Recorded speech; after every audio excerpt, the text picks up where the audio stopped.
Hello, hello. I don't know if you can hear me pretty well, but this is JT. And today, I was at the library today. I spent being at the library from around 12 noon all the way till I left the library, which was around 5:15.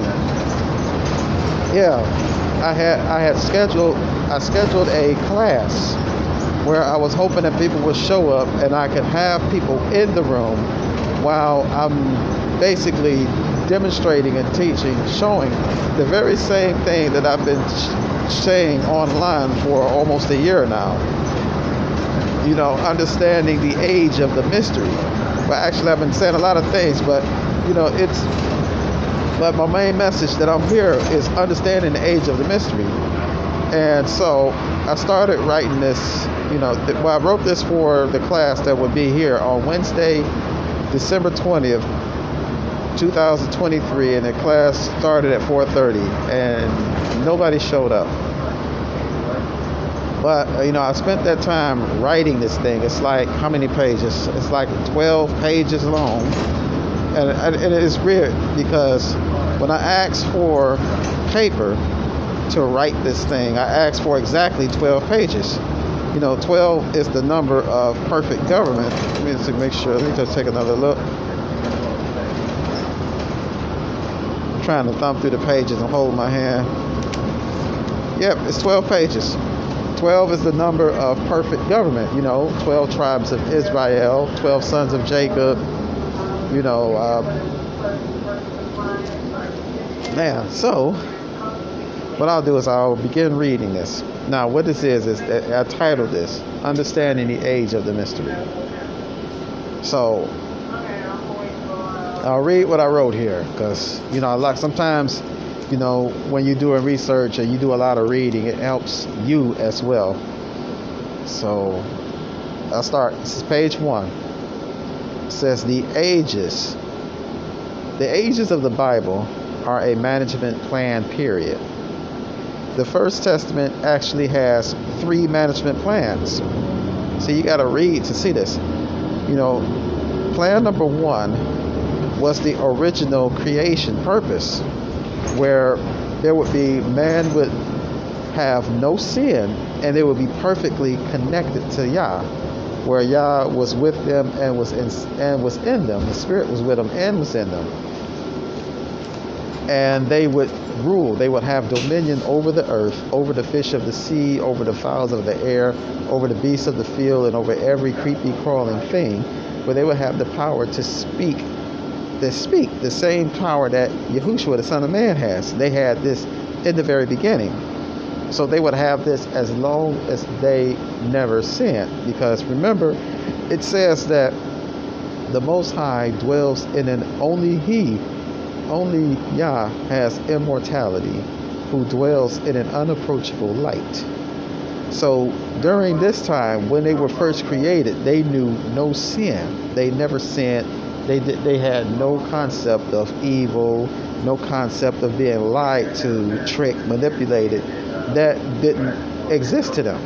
So they were perfect. So that means by them being perfect in every way, they were able to dwell inside that light, right with the Most High, right with Him in the very beginning. So this was the original creation plan, where they would multiply and the whole earth would be filled with people who never sinned. But of course, we see that it didn't work out that way, because of course Adam did sin, and that spiritual separation between man and God occurred, and Yah removed His spirit.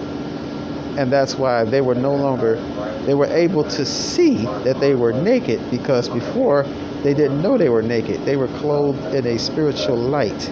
Remember that the Most High didn't make clothing for them. He didn't take an animal skin and make clothing until after they sinned. That's when they needed clothing. So before they sinned, they had no need for clothes. So if it wasn't the spiritual light that clothed them, please tell me what you think. So now that's it. So that was plan 1. So in order, this here, the breaking of that covenant, the breaking the sin, leads to the second management plan. The second management plan is Yah with man, but not in man. Because remember, during that time, during the time of the First Testament, all the way up until Moses, they didn't have the written law, so they didn't know that what they were doing was sin.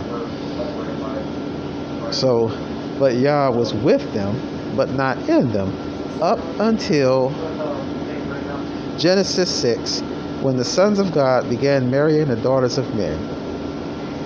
And what the Most High said is that my spirit will not always strive with man, for he is also flesh. Therefore his years would be 120 years. So man's lifespan was shortened from 1,000 years to 120 years. And he said his spirit wouldn't always strive with man. So now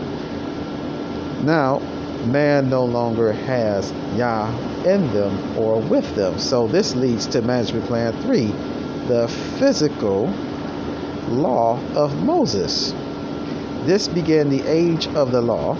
This is a time of physical regulations, dealing with only food and drink and various washings and fleshly ordinances that were imposed on them until the time of the Reformation, which is the time of the coming of the Messiah.